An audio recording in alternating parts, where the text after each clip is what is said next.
Rise.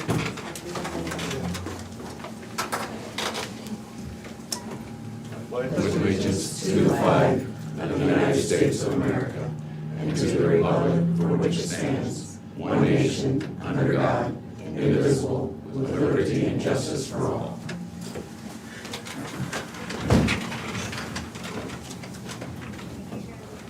Welcome to the Board of Supervisors meeting, July the 5th, 2022. And I hope everybody had a good 4th of July. Let's meet with department heads and elected officials. First, we have any changes to the agenda? I have none. I have none. Now we will meet with department heads and elected officials. Cheryl McVeigh, Auditor's Office. Well, good morning. Well, we're starting a new fiscal year, so it's busy. The auditors are getting started on our audit, and we're just getting ready to do financial reports and close out last fiscal year, so Okay, thanks, Cheryl. you're welcome. Colin Garrett, IT. Just keep busy like always. I made a job posting there last week for the network administrator position in our office. So if anybody knows anybody that might be interested, head out to the county website and the job's posted out there. So that's all I got. What's that, what position? Network administrator. And you have to be smarter than the supervisors to do that, don't you? Maybe.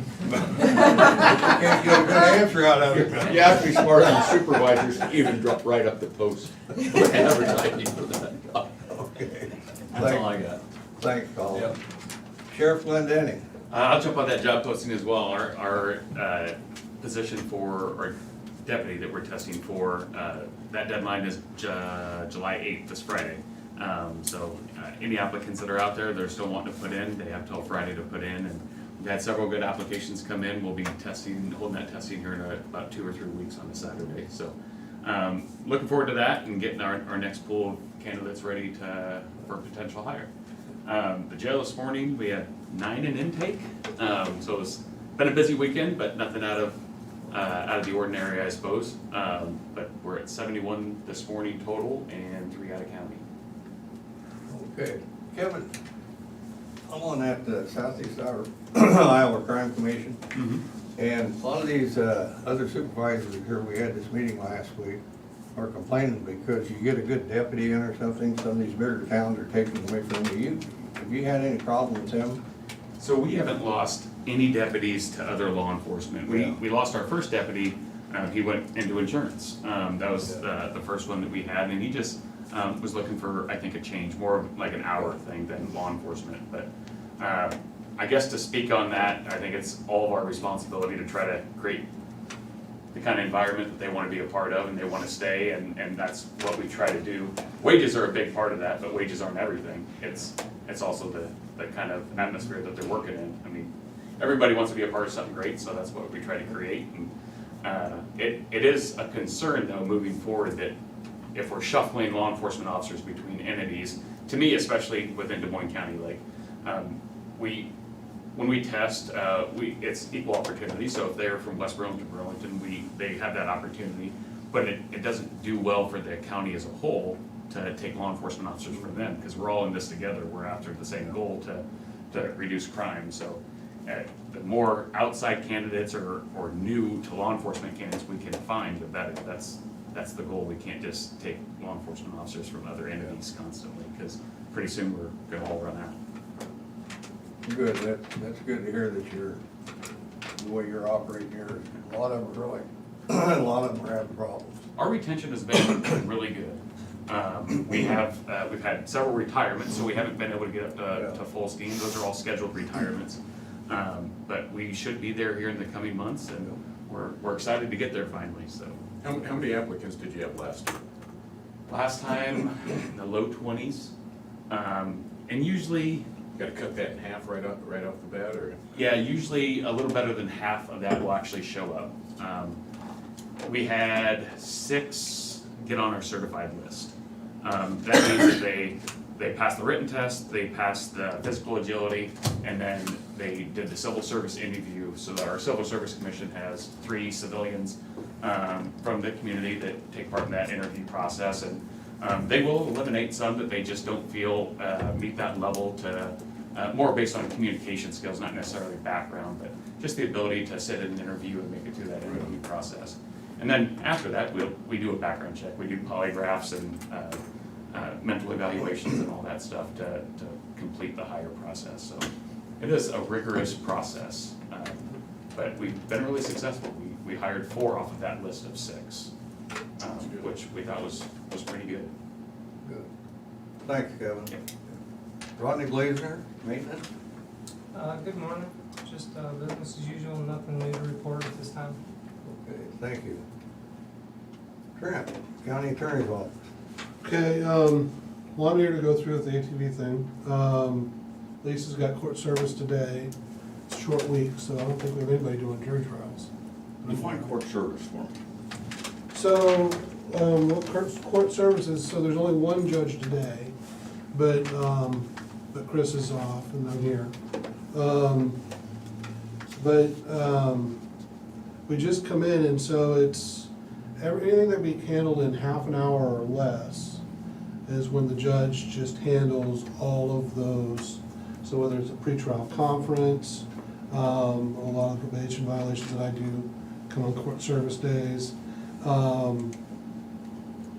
any type of motion that's gonna take less than half an hour to argue.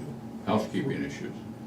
Somewhat housekeeping issues, it is, it's pretty fast, and a lot of it is housekeeping issues, some of them are substantive, but not all. But it has to be within half an hour or less, and some of the judges will even say 15 minutes, and they'll set things to be done every 15 minutes in district court. And then in associate court, when they have court service downstairs, it's more like a specific docket. So, you know, associate court, they might have all the traffic tickets all in one morning. And then all of the juvenile stuff all in one day. So theirs is more directed towards different things. They do a little different. But district court service is just anything that can be handled that quickly. A lot of it is housekeeping, but a lot of it is substantive. Okay. So sentencings can be done in half an hour, pleas can be done, those things, the probation hearing, those are all substantive things, but they can be done quickly. Okay, thanks, Trent. You bet. Thanks, Trent. Jared Lasser, Southeast Iowa Regional Planning. Morning. Land use has been busy as usual. I don't really have anything significant to report, other than we just have a couple of subdivisions up for review right now, and that's about it. Okay, thanks, Jared. Janelle? Good morning. Lundquist, Treasurer's Office. Just keep it busy, nothing new to report. I do have an agenda item. Okay, still have taxes coming in, delinquent taxes coming in? Well, those notification letters went out last week, so I expect to see some of that coming in this week, yeah. Thank you. Ken Hyman, Seal Region. Yeah, we don't have another management team meeting till the middle of the month, but we've got a request for proposal out for an Ursh home. I think there's been one response to that, so the next time I have a management team meeting, we'll look at what responses we got to that. I think we've had one, and we'll look at the process to go through and see if we get some more people interested in that. That's that no eject, no reject home to help with people in crisis. So something that there aren't very many in the state. We're trying to get one through an RFP process. Did Medicaid set new rates for those? Medicaid, I was just reading an email this morning that said they've set some new rates for HAP services and for HCBS services, but I don't know about the Ursh homes for sure. Haven't heard for sure about that. July 1, they did set some new rates based on some dollars that they have in to set rates for. So I do expect some rate changes pretty soon here, notifications. Thanks, Ken. Yep. Natalie Stepner, how's the Recorder's Office? The Recorder's Office is doing well, just business as usual. Just a couple items on the agenda. You have a lot of reading on that new ATV and UTV forum. I know Trent's read a lot on that, so. Yeah. There's quite a bit, lots of recorders, yeah, we don't know what's going on. Okay. Thank you. Brian Carter, Secondary Roads, welcome back. Good morning, thank you. I'm gonna lead in with saying a big thank you to my office and to my shop because they don't get enough credit and things kept running just as smooth as ever. Probably the biggest credit to Becky. She pretty much handled her workload and my workload there for a stretch, and I appreciated her efforts on that. So, but it is good to be back and to be seen and to not be at home. So, give you a couple quick updates. I was gonna sit here and tell you that Upper Flint was gonna open tomorrow, but it looks like they're going to try to open Upper Flint this afternoon. And supposedly it's coordinated with the DOT so that the intersection at 61 will also open at the same time. Today? Yes. So now as soon as I say that, the contractor will change in 10 minutes. But the goal was to open it tomorrow. They've moved that up a little bit, so so I wanted to mention that. That's, I guess, hot off the text message. So that will be good to button up. I know today they had a little bit of dirt work to finish up. We were trying to do a little bit of seeding in the area and stuff like that. You know, you're gonna drive through that road and it's obviously a vast improvement from what it was. And then you're gonna hit that bridge and you're gonna be like, why in the world didn't they do something about that bridge? That's a different funding source and a different spot in our program. So that's why. The bridge will get done. It's a year or two out for the funding, and it's one of the contracts we've signed fairly recently. I say within the last 6 months for design to get going and everything. So same thing with gear. If you drive gear and you wonder why in the world didn't they do the bridge when they did all that other stuff. Bridges are just a little different animal, and it's better just to try to do them on their own if at all possible. So anyway, we are working actually on both of those bridges, and they're both in need of them, and they'll look even worse now that the pavements leading up to them are in far better shape. Again, hot off the press a little bit, but that's coming. We will do a press release once it actually is open to let everybody know. I guess we'll stay with closures. I want to mention that Pleasant Grove Road at the intersection of 61 is closed. That's a DOT. I let you guys know that on an email last week, but supposedly 3 weeks. Believe it if you want to. We haven't had the best of reliability as far as the contractor for the DOT being accurate, is how I'll say it.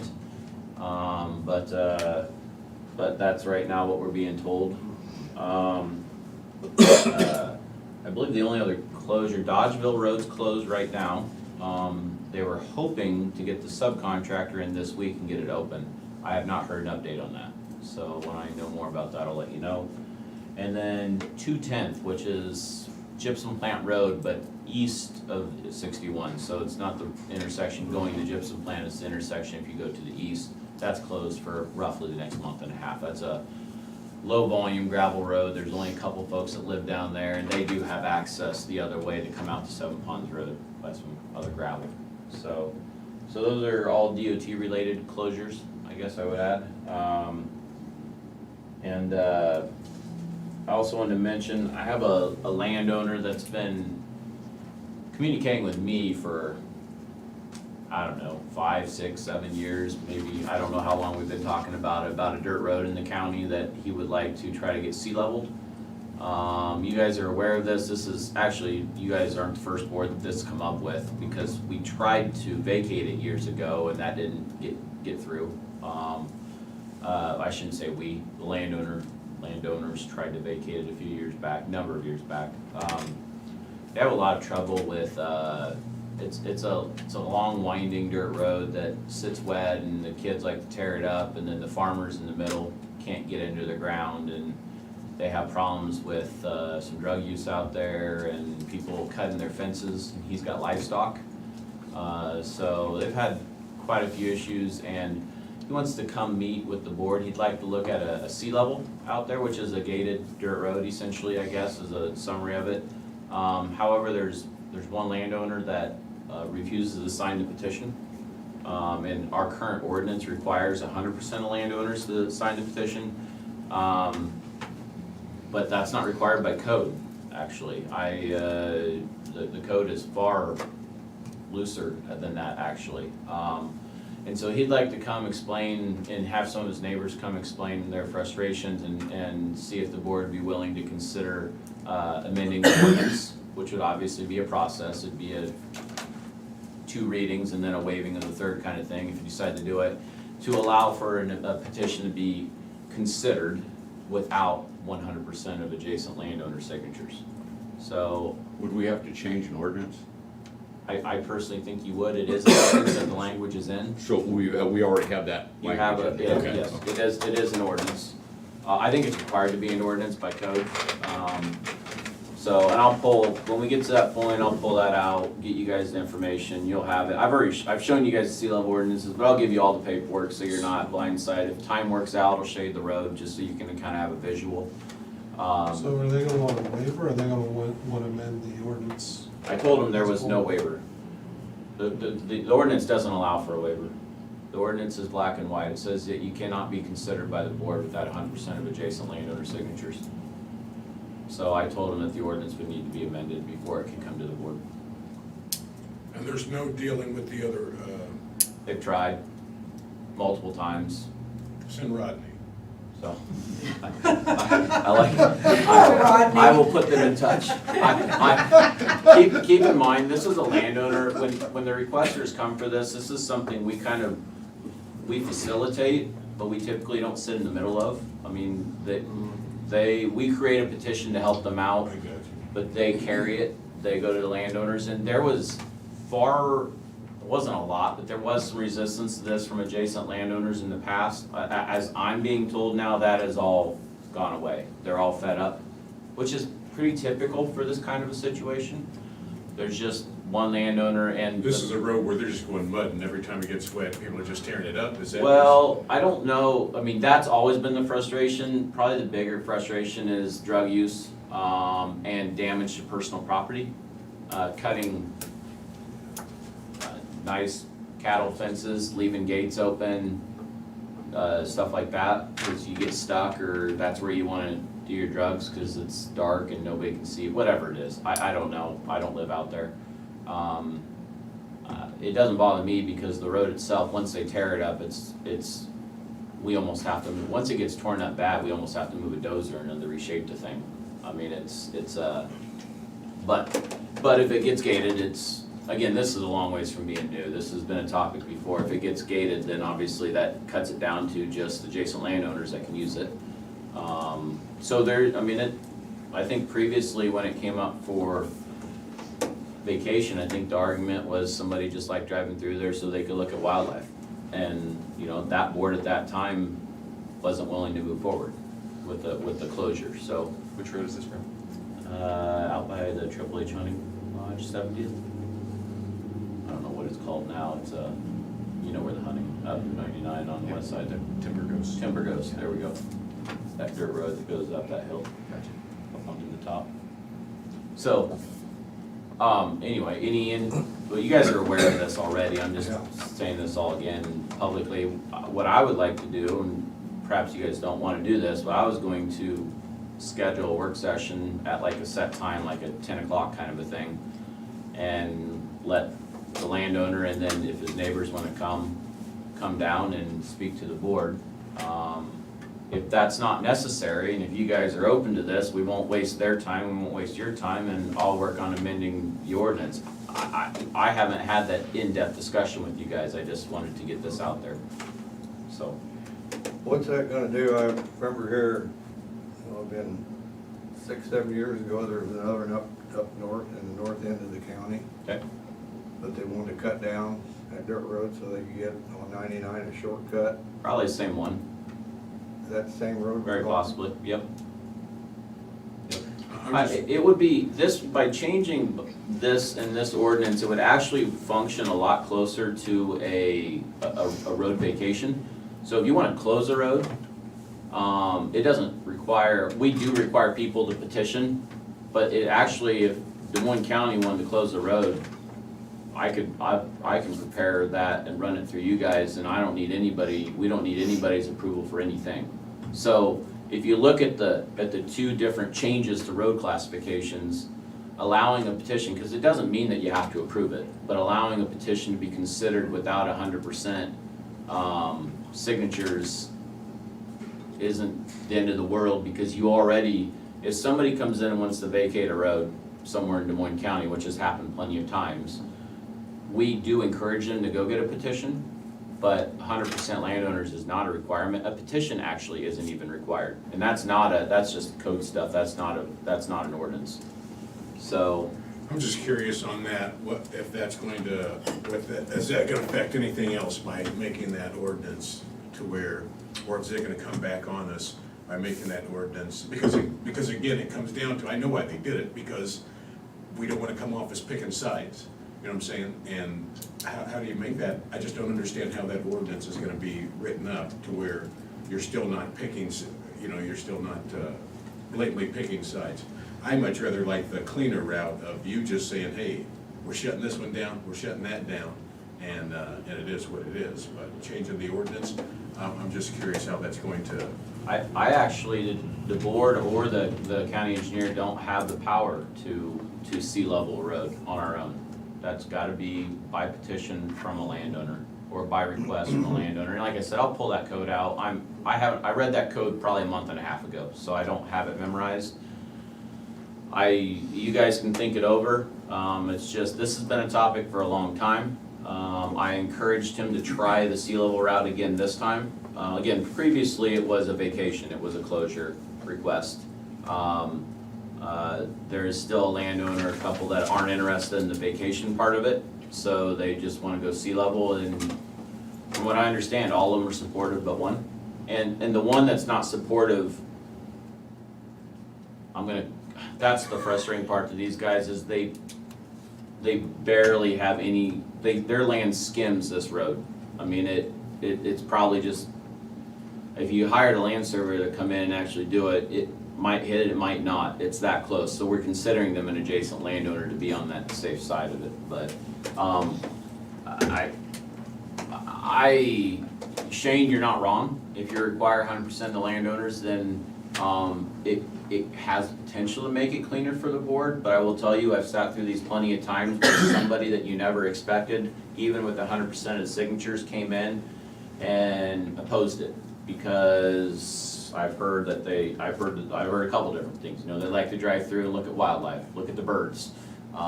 It's their cut through when the weather's nice to get from point A to point B. We did something up in Pleasant Grove once, and they wanted it left open because that was where a recycling thing was.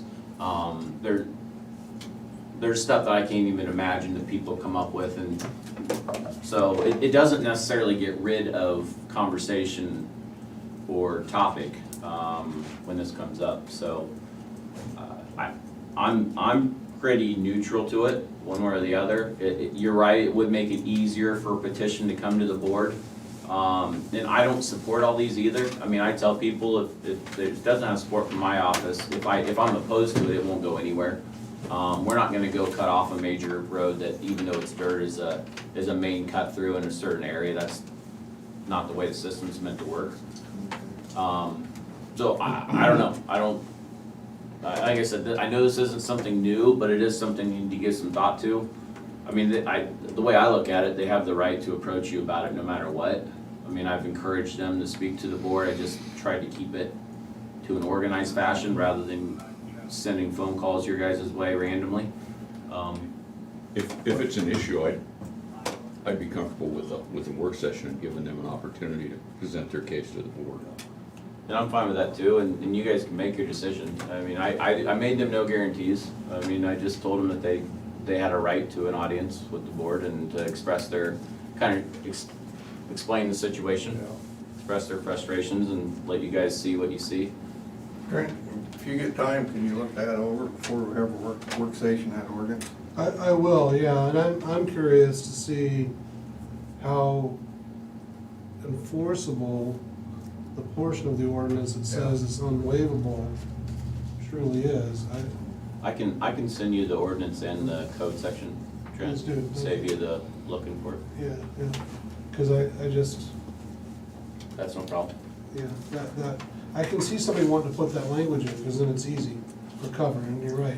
Oh, well, we can't waive anything, so, but I think technically, I don't know if that language will be, It doesn't say it's not waivable, it just says it's required to have 100% of the landowner's petition, signatures on a petition, adjacent landowners to be considered by the board.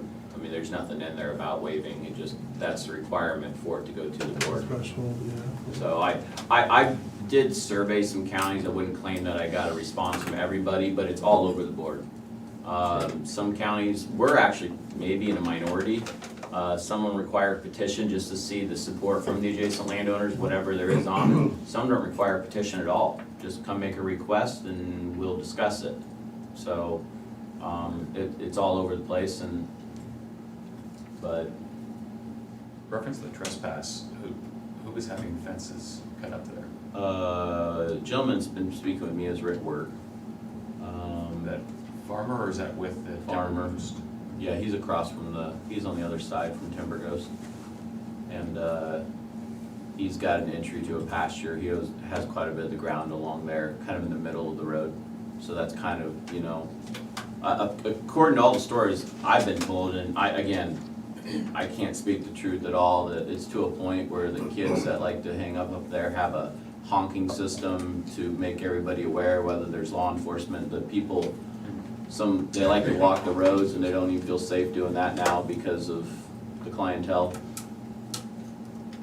I again, don't live there, and you know, when you don't know it firsthand, you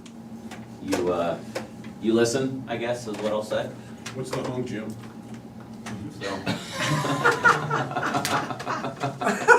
Two longs and a short. Anyway, I've dragged this out plenty long enough, but I was thinking, if you guys are interested in a work session, letting them come. I think that would be a good idea. Okay. So we can. Maybe sometime towards the end of July, we'll just pick a Tuesday and like I said, maybe just do a 10 o'clock so they know when to show up kind of thing. And okay, I'll coordinate with all three of you to make sure that whatever date it is works, make sure Trent works, and then I'll get a hold of them and give them a date and time. Okay. And I'll get Sounds that like, information to you, Trent. thanks, Brian.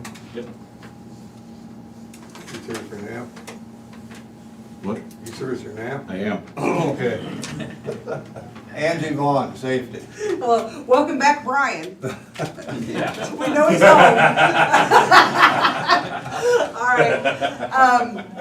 Really, safety, things are moving along, we're keeping busy. We did have our first animal control board meeting, to handle the situation. I want to thank all of our teammates. Rodney got everything set up for me. Kevin had his 3 deputies show up for the meeting that were involved in it. Trent I needed some answers to some questions and he jumped right on it. So it went pretty smooth. Everyone worked with me and did a wonderful job. So thank you guys. It went pretty well. There's a few lessons learned. You know, it was our first one, so there's a few things I do different. They helped me get set up so I could do the audio and the video, so we had everything recorded, and I forgot to hit the button on the video. So yeah, there were some lessons learned, but other than that, it went pretty well. I think all in all, it worked out good. You got it all resolved then? We hope so. Yeah. Good. So That's good. that's all I got. Thanks, Angie. Did I miss anybody, or is there anybody on the? Okay. We shall move on then to correspondence. Do either of you gentlemen have any correspondence? I do not. I got another complaint about the recyclables.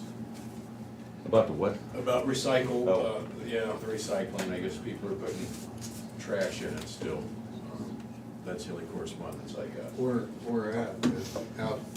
Out by, the one by Pleasant Grove. The other one that's, I don't know, I guess further, I don't know where the other one is, but I know the complaint came from somebody that used to go to my other church, but they're putting trash. I mean, I suppose that's always been an issue, but that was the only correspondence. Okay, well, we've got one here that,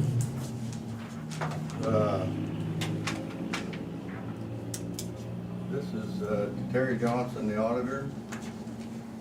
The purpose of this letter is to fulfill the Des Moines County Board review obligation notifying each taxing district of properties that have appealed to the Iowa Property Assessment Appeal Board or the district court pursuant to the Iowa Code Section 441.391 as stated below.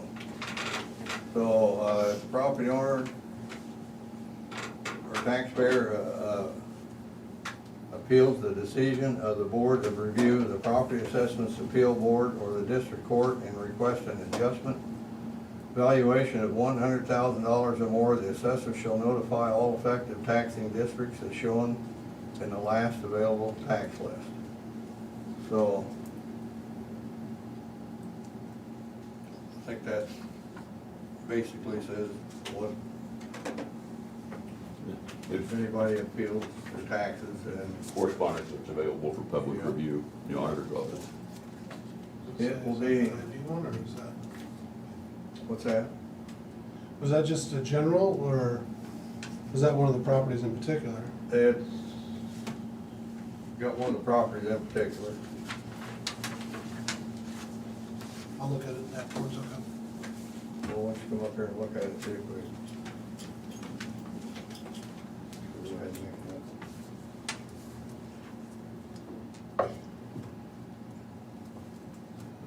What have been going on with things? Not this time. So, yeah, so Cinnamon West, like, you know, Yeah. that came in, It's not Mrs. Broker, is it? no, but the ones with Southeast Iowa Medical, we haven't received these, I thought they went to district court. So Cinnamon West is with the PAB. I'm gonna look and see, maybe they went to district court in the PAB. So I'm glad I saw this, I should look at that. And then the other one at the PAB that's not on here, Yeah. that came in late, that would be a different than what I told you in our update, was the mall paper file. Yeah. So although it wasn't digitally done on time, it was paper filed, and it just took the state a couple of weeks to get it from the mail to the computer because Who's state? well, and they don't, who does that now, right? You know, wait a second, you know, they can still, it's one of the few things people are allowed to do with mail, and I'm sure they're like, hey, who does this? So, but yeah, so the mall is on that list, but the PAB, but the hospital, from what I understand, has all been in district court, not the PAB. Which is, so, but they're appealing, which is different, Yeah. different roads. Okay, we have accounts payable claims in the amount of $877,314.69. Motion to approve. Second. Okay. Cheryl? Tom Broker, Yes. Shane McCampbell, Yes. Jim Carrey. Yes.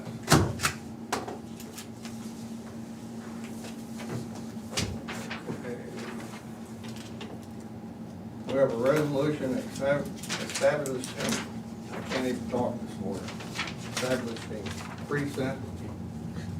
precinct election officials, cell phones, and mileage.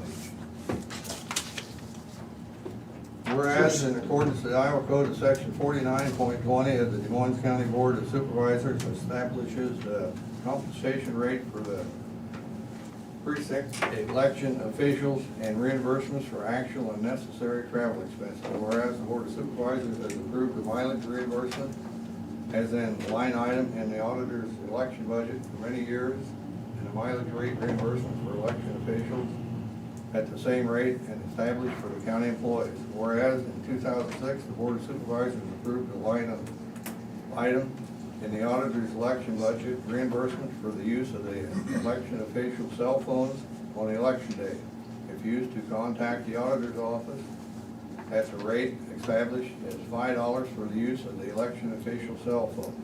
Now therefore be it resolved by the Des Moines County Board of Supervisors that effective July the 5th, 2022, precinct election officials will be reimbursed for mileage over 5 miles one way at the current rate set by the Board of Supervisors for county employees, and reimbursement of $5 to precinct election officials for the use of their cell phones if used on election day to contact the auditor's office. Is there a backstory to this? There from is the auditor's quite a office? backstory to this. So the state auditor's office is trying to verify that all counties during the presidential election had board approval if they increased wages to give precinct election workers, or if they gave them any kind of extra pay at all. So Terry has been working with the state auditors. She had a resolution showing that the pay was increased so we could get a few workers for the presidential. But the best that we could tell, we've been giving this cell phone $5 per election since 2006 or earlier, and could not find anything that the board had actually signed. But we had it in the budget, and you guys had approved the budget year after year after year with that reimbursement in there, so the state auditors are happy with that. And, but we thought for future reference, it would be nice if you guys approved something in writing, so if they ask for that again, we don't have to go to the vault and dig through things clear back to 2006 to try to prove that, yes, you were aware of it and it wasn't anything done underhandedly or, you know, that you weren't aware of. So, all for $5 per cell phone. It was $15 in the primary that year that we paid out, and maybe under $100 in the presidential election. So, it was a lot of work. A lot of emails back and forth, and Terry's off the hook now. They're not gonna arrest her and throw her in jail. Only if they approve it though, right? Yeah. Yeah. We need to talk. It was crazy. It was government at its best, trying to find proof of the $5 reimbursement. And We mileage approve the reimbursement. $5 on the gas and the phone. Second. Carol? Shane McCampbell, Yes. Tom Broker. Yes. Jim Carrey. Yes.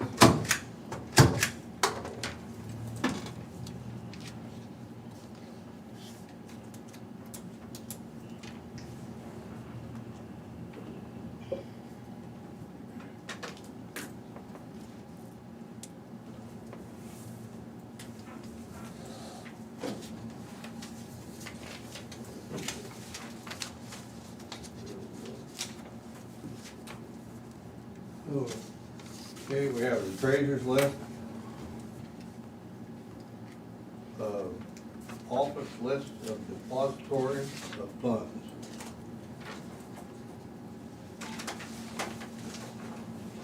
Okay, we have,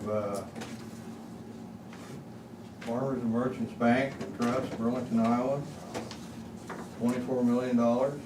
Two Rivers Bank and Trust, Burlington, Iowa, $15 million. Danville State Savings Bank, $6 million. Mediapolis Savings Bank, $12 million. Iowa Public Investment Trust, $12 million. First Interstate Bank, Sioux Falls, South Dakota. We have $5 million. And then Midwest, or Farmer Savings Bank, Weaver, Iowa, $8 million. And Midwest One Bank in Burlington for $8 million. Motion to approve. Second. Sheriff? Tom Broker. Yes. Shane McCampbell. Yep. Jim Carrey. Yes. Thanks, Janelle, for all your hard work on that.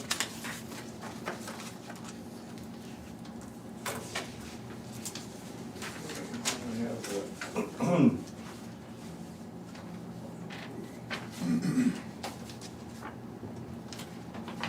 we have a recorder's office depository of funds. Gentlemen, I hereby designate Two Rivers Bank and Trust as the official depository for the funds of the Office of the Des Moines County Recorders of Deeds and Register of Vital Statistics. This designation is for the fiscal year of July 1, 2022 through June 30th, 2023. The dollar amount for the maximum deposit is $150,000. And each step in respect to the year. Motion to approve. Second. Cheryl? Shane McCampbell, Yes. Tom Broker. Yes. Jim Carrey. Yeah.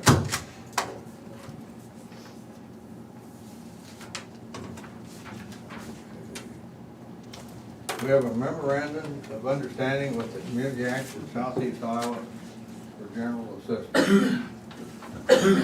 That was, I'm on that board, that was my deal, and it's reminiscent of the 2080 agreement, but they wanted a MOU written up, so we got one done, and so we can move forward with that. But it's just, it resembles the 2080 with the $12,000 deposit that they're going to be the agents. Is that a motion?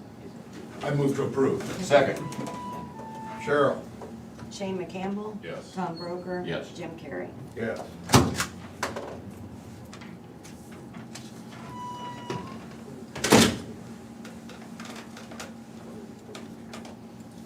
Sure.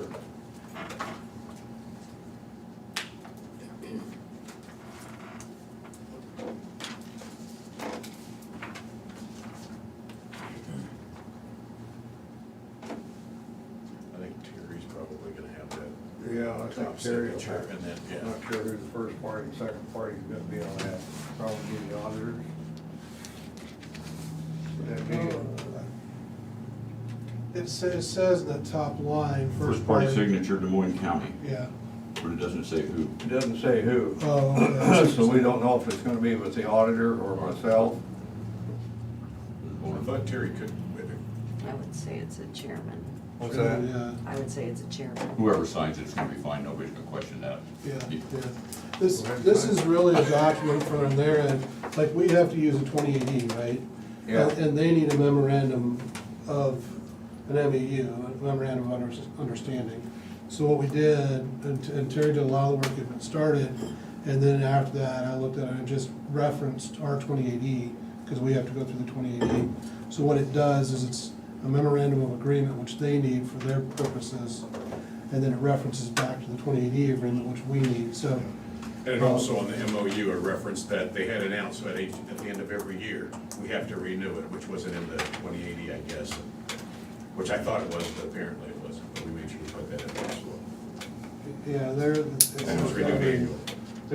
Yeah, it was, because like most 2080s, we put it in that it stays in effect in perpetuity till it's amended, which is something we do with all of them, essentially, because they go from year to year unless we change it.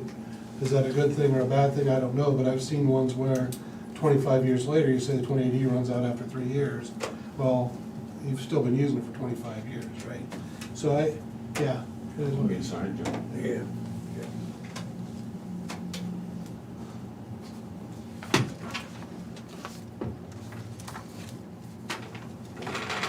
Okay, next we have a Class B native wine permit. And it says on the agenda for the County Treasures LLC, but it's actually the Country Treasures LLC. I was wondering what was going on. I was wondering what was going on here.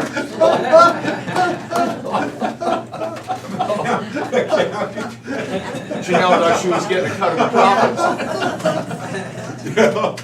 Like a little bit of the wine. The girls would appreciate that.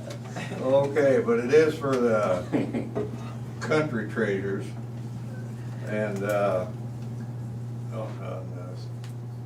Rockport Springs, Road, Burlington, so what's your, Motion to approve. okay, that's what I'm looking for. Second. Cheryl? Tom Broker. Yes. Shane McCampbell. Yes. Jim Carrey. Yeah. If that had said County Treasurers on there, why would you still approve it? Slip it in there. Okay. Okay, now we have personnel actions. We have one for the DESCOM.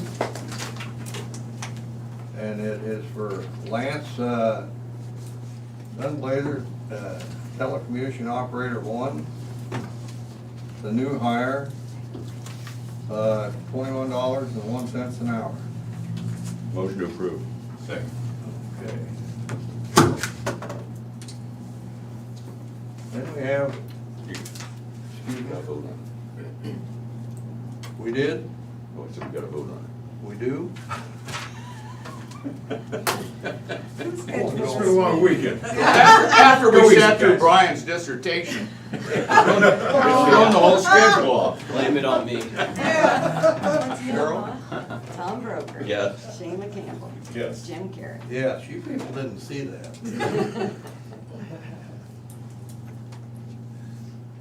I love the way, gee, how you set it up with Brian being back. Look at the clock. We are glad to have you home. That's how it is. This is what the sheriff's office, it's for, Right? you wanna pronounce this name? Gwendolyn, Oh, Baltusberger. Boltzberger, okay. Part-time clerk, anniversary, 1-year step increase, correction. Previous rate was $16.32 an hour, new rate is $17.32 an hour. Move to approve. Second. Cheryl? Shane McCampbell. Yep. Tom Broker. Yes. Jim Carrey. Yes.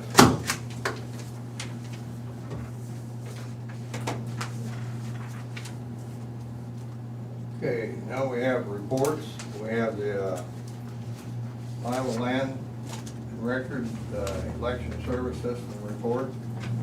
This will be on file in the auditor's office for your viewing at your discretion.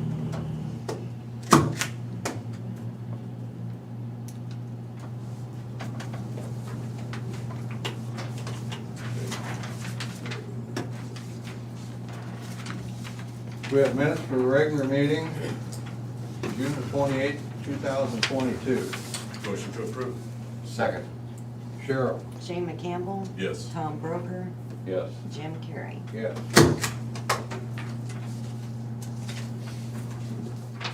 Now we have amended meeting for the minutes for the regular meeting on June the 14th, 2022. Motion to approve. Second. Cheryl? Tom Broker. Yes. Shane McCampbell. Yes. Jim Carrey. Yes.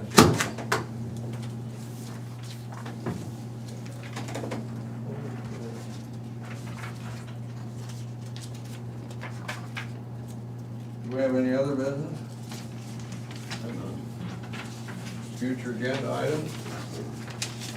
We're gonna get that work station, Brian's gonna contact you here toward the end of July for a work station on that road. I don't know of any other ones. You know, Herbert wanted to get a work session in, What's that?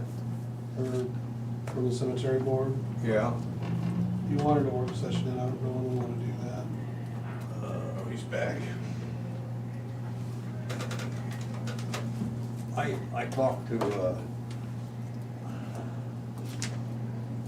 Frain on that. So, I think he'd like to be maybe involved in that when we have that work station. Okay, We'll have to get that set up. okay, that'll work. And it'd be nice if he was here. He's gonna be involved with moving, you know, having to get stuff. Yeah, yeah. But there's not gonna be any culvert put in there now because it's, they went down and kind of did a little survey. And it's a high point, so they just put the dirt in there and That'll make it even easier. Yeah. That's good. make it a lot easier. Heck yeah, okay. And then Tom, do we need to do something on the animal control board ordinance? Excuse me? Yes, we've, and that's, I don't know where that is in on the county attorney's list of things to do. We were gonna change that, besides passing the correct version. You remember there was a problem with the one that got posted several years ago. And then adding the part on notifying the, if somebody's bitten you notify them of the results of the dog after he's been tested for rabies. And then there's another part I'd like to I think there look was at, another too. part, it's been a few weeks since we discussed it, but we do need to get that on the agenda as soon as possible. Yeah. Can we get a copy of that ordinance too, emailed so that we can go over it? I have the original one, so there was another one that apparently got, Well, yeah, and that's because we discussed it, and that's when Tim Scott, you know, your predecessor, Yeah. was here as mayor, I mean, but as came, was talking, you know, he said, because apparently at one time he'd been bitten, and nobody ever got back to him, you know, after the dog was tested, Yeah. whether he had rabies or not, which would be, doesn't seem to be too much to ask. And not having the individual that owns the dog reach out to him, that he could hear from, I don't know whether it was gonna be the sheriff's office, law enforcement, or the animal control board, but somebody was going to contact him. The sheriff's office was gonna be that person that was gonna handle that communication. Yeah, And we've adjusted our operations and our animal bite reporting form to be in line with that. We just need to get the ordinance to. so, I know those notes exist someplace, but to get them incorporated into that ordinance, we need to get that done. Because I don't think there's nothing controversial at all. It's the ordinance we passed 4 or 5 years ago. Yeah, that's when I. And then, you know, just a of course, there couple was small 10 changes to it. copies, you Yeah. know, that we made adjustments and changes. Somehow one of them, but there's also a portion where it says, after 2 times coming in front of the control board, where like this situation that we dealt with, they had 2 serious Yeah. issues. But by the time we got the information, they didn't come in front of the control board for the first one, because it was 1, 2, pretty Yeah. quick. And so I think that portion needs to come out too. I mean, if you have 2 serious issues. And we might need a work session to go through it again, Yeah. just to make sure it's all cleared up. Yeah, it helped, I mean, having one and going through it, it kind of helped to learn where the good parts and,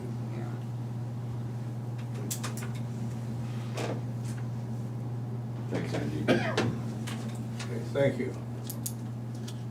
Okay, committee reports. I didn't really have any committee meetings I attended, but I did attend Alliant Energy. I was invited to a discussion, and sort of off the subject, but you would be amazed how good-looking and brilliant Shane's older brother is. Move, scoot your chair this way, he's about to get struck by lightning. I told him, I said, "You're the real McCampbell." How much did he give you to come say this? I wanna know. His personality, he may have.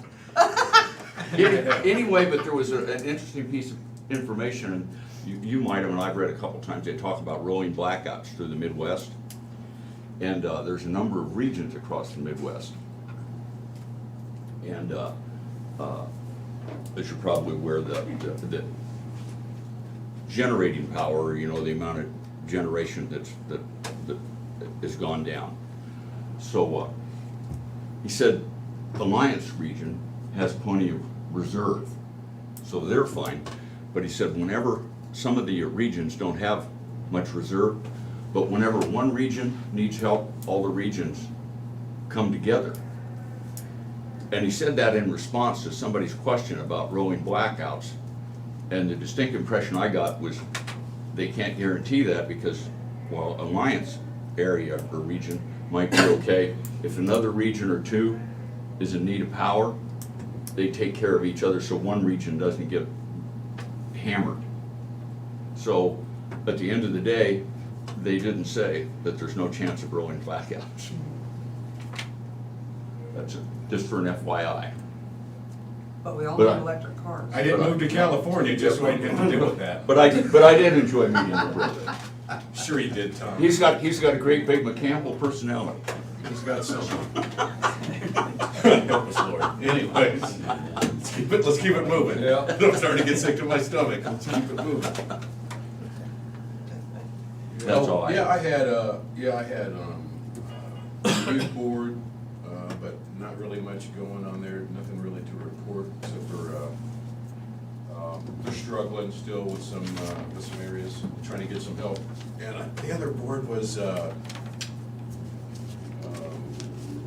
workforce, was the other board, and I'll be honest with you, I struggle at that board. That's the board that I struggle at the most, because we're supposed to be trying to come up with ways, as a CEO, come up with ways to make people work. And, you know, I'll tell you, after about 2 meetings of that, I really didn't even know what I was there for the third time. You know, I can't make people work. You know, there's nothing you can do. And so we sit around and we're trying to, you know, pull our hairs out and all that stuff to figure out how to get people to work. And so I'm asking Moines County to pray for me, because I'm on that board and I'd like to see people go back to work. And we've got meetings every month, but we talk about how come nobody wants to work and what we're supposed to do at these meetings to try to get people back to work. I don't know what to do, so, anyway, there's that. Maybe I divulged too much information.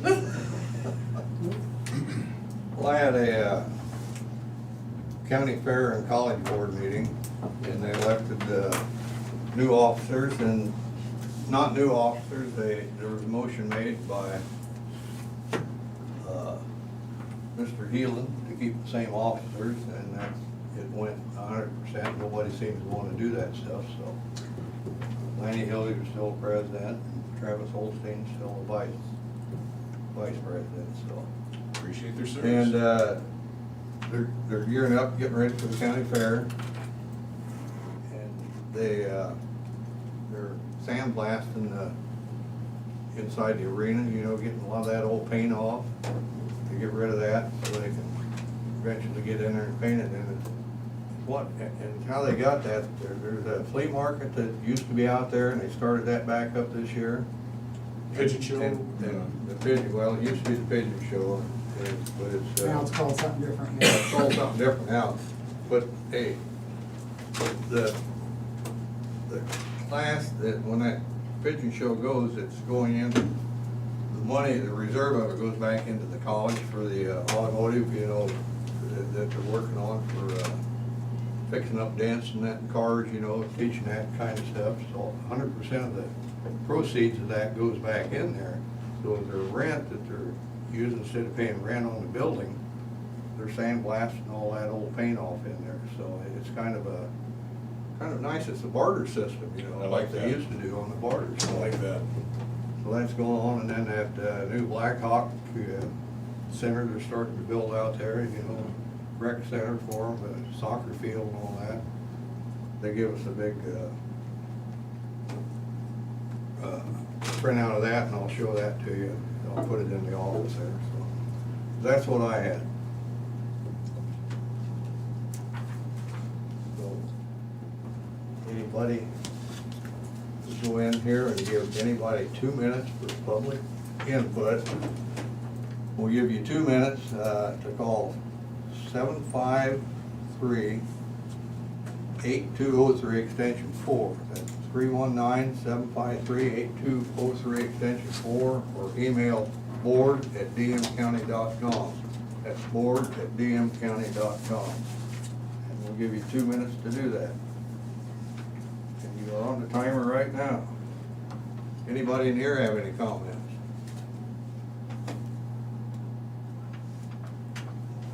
You guys wanna look at your calendars and see if the 26th would be a day you'd be good with a work session? Excuse me just a minute. July 26th? Yeah. That gives me some time to get that stuff to Trent, let him look at it and make sure there's not some, I guess, loophole or whatever you wanna call it around it, but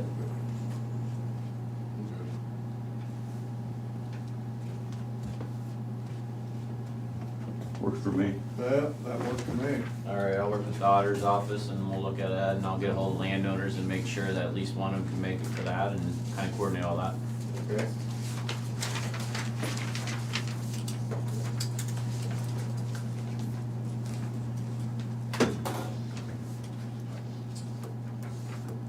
Oh, quiet in here. You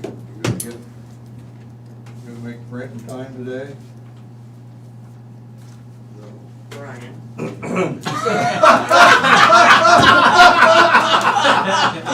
Hey, but you actually have something to put in your article now. While he was gone, it was kinda quiet. I'm getting tired of all this Brian bashing. I know. I'm not, I'm just lying. I'm not getting tired. So do got a question, since Chris didn't show up, does anyone know anything about bats? She had an unusual bat in the grill of her daughter's car, and we're trying to figure out what it is.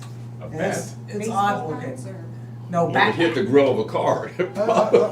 Well, he crawled back out, so he's Oh. still around, but he looks, You would think with their radar, they could detect the grill of a car. yeah, you would, wouldn't you? What do He's you look definitely different an than a regular interesting bat? looking character. Yeah. The only thing I can find that even resembles it is a yellow bat. There's a, she's stuck in there? Yeah, it got stuck in the grill, but then she parked in the garage and woke her up at 2 o'clock in the morning. But then they backed it back out of the garage. Yeah, I It was would fine probably in the say morning. Yeah. You call people's houses to Bats. Why me? I'm no more capable than that. Did you get a lot of phone calls for that still? Oh, yeah, for sure. It was 1:15 in the morning, she comes in, she goes, Mom. Get up, and I'm like. Isn't it unusual looking? Yeah. Like I said, the only thing I can find that's even close to it's a yellow bat. I wish Chris would have been here. It looks like my brother's face. No, it's all back out at 1 in the morning. And it looks alive. He went Yeah, that into was- the grill, and he was back behind it, kinda looking at it. 2 minutes are up, so with we're adjourned, and we do have a work session with the county attorney after this. Aye. Aye. Okay, we are out of here.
Okay, we're gonna have a work session here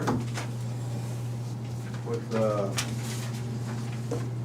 I guess, the jail, the sheriff's department, Yes, sir. Yes. county attorney, and everybody involved. We'll let, who wants to lead this off? I'll take that if you don't mind. Danny. So, a little bit of history on like what's brought us here is several years ago, the board approved moving our transport position to a full-time position. At the time, we were, our population numbers were quite high. Keeping up with those transports was just nearly impossible. That full-time position, plus additional part-time transport officers were needed to meet that need. And to be quite honest, Doug and Coulter and deputies themselves were just running a lot of inmates back and forth. When we can hold 70 at our jail, and then we have 30, 40, 50 out of county, meeting those needs for transport is a lot. Those needs have come down, and the stapled papers that I gave you, that's a typical Monday transport. Still a lot of transports on Monday. That would be like our court service day. We're bringing a lot of inmates in and out, a couple at a time. Sometimes we're moving them from our jail, maybe another location. And then the page beyond that would be like a weekly schedule. And that's fairly typical, where you might have appointments at the hospital, sometimes at University of Iowa, sometimes going across the state to get somebody from another prison to bring back here for a hearing, something along those lines. Go ahead, sir. What's first, second, third mean? The floor, probably, yes. Floors, Yes, like first Third- floor, third third floor. floor, second floor. just which courtroom they'll be in. So that's the schedule that we put together each week to just be prepared. And then that is very fluid. It changes. They'll schedule, they'll add in a hearing, or they will postpone a hearing, and that's very normal. It changes throughout the week. But what I'll say is this full-time position is still, it's vital. It's to have that ability to have somebody where they are designated, their primary responsibility is to do transports, has been very helpful. It keeps from pulling a deputy off the street or pulling Doug Coulter out from something. And we really can't pull from the correctional officers. We have minimums that we have to meet of being there and on the floor. And at times we have that option, but not always. Not even most of the time can we pull a correctional officer. We do when we can, but it's just not always an option. So the time that transport officer is spending doing actual transports, we're probably down to like 10 to 15 hours per week. Sometimes it's more than that, and sometimes it's less. Go ahead. What would it have been back when you were busier? All the time. I mean, Full maybe, time. yeah, maybe a couple down hours, but it's just the transport's just, they aren't pulling 40 hours a week anymore. And a lot of times, when there might be 40 hours worth of transports, you might need 2 guys at the exact same time on Monday, or 2 appointments at the same time. They don't necessarily work around our schedule. We get an order, and that order is, the order's to the sheriff, so that it says the sheriff shall transport. And then obviously we designate, some counties use deputies, some use correctional officers, some use transport officers. In our case, we've had a full-time transport officer. And that moves us forward to where we're at now is what we've done with the current full-time position is his primary responsibility is transports. When he's not doing transports, just to make sure that his time's used as efficient as possible, we've had him at the courthouse just to be additional security. He has since told us he's gonna be taking another position. He's gonna move on, take a job at Full-time transport. yeah, the full-time transport. So he's gonna take a job with the Burlington schools, and he's gonna be leaving early August. So, go ahead. Yes. You're kidding. No. Losing a good man. Yeah. Been very reliable for us, but that does maybe open up another opportunity for us, because one of the issues is, while that he's been very reliable, he's limited because he's a civilian. So he can't serve warrants, he can't make arrests, so when somebody's, say, ordered into custody, or somebody, we arrest somebody here at the courthouse, he can do the transport, but he can't do those warrants, he can't make that arrest, he can't type a complaint and affidavit. He can't do other things with his time, like serve papers for us. So our paper service, it's not as busy as what it was, so we eliminated that position to create our proactive patrol positions. And we push that on we ask our command to keep up with that. And we do a good job, but it's a busy position, it's a lot to keep up with. That's another area that this position could help with. So what my thoughts are and what we're asking for is for the board to consider making that a certified officer position as opposed to being a civilian position. So instead of it being a civilian who, when they can do transports and they could be here security, that person would instead would be a certified deputy. And their primary responsibility would be to do transports, to handle the moving from the jail to the courthouse. Probably not, we'd still use part-time, which is already budgeted for the long across the state transports. But then when they're not doing those transports, they would be at the courthouse. They'd be additional courthouse security, they'd be sitting in trials. We wouldn't have to pull people off when a deputy is needed in those trials. And then additional to that, when they're not needed here, because we still have our civilians here, they can help serve papers. It would just give us a lot more opportunity to use that position as opposed to finding a responsibility for them because we don't have enough transports for them to do. It does make it a little bit difficult for that position to fill their time. I know this is a dumb question, but a certified officer, you mean a sworn officer? Yes. And do I understand, that's someone that's gone through the law enforcement academy? Yes. Okay. Yes. So that person could do those things, could serve warrants, can make arrests, can serve papers for us, whereas a civilian can't. We're limited on what they can do. So so those are the numbers I put on here. You'll see the first line is gonna be what the current budget is. That's the full-time transport officer position. That's what their current rate is. All the costs in there, all the basic costs are in there, and the totals on the far right. And then you're gonna see like the full-time deputy starting rate is that 48,000 number. And then 5 years down the road, that's what that position would cost, is the 67,000 is what our current top rate is. And just to show that there would be some additional long-term costs in that. Obviously, the deputy makes more than that full-time transport officer position. And then I put in there an option of doing this as a potential part-time position. And it's something that we've never done before. I don't know that we could fill the position, but I put some feelers out there and checked into if there would be some retired certified law enforcement officers that would have interest in doing this. I think if we paid them the current rate that we're paying our law enforcement officers, there may be some opportunity there as a retirement job.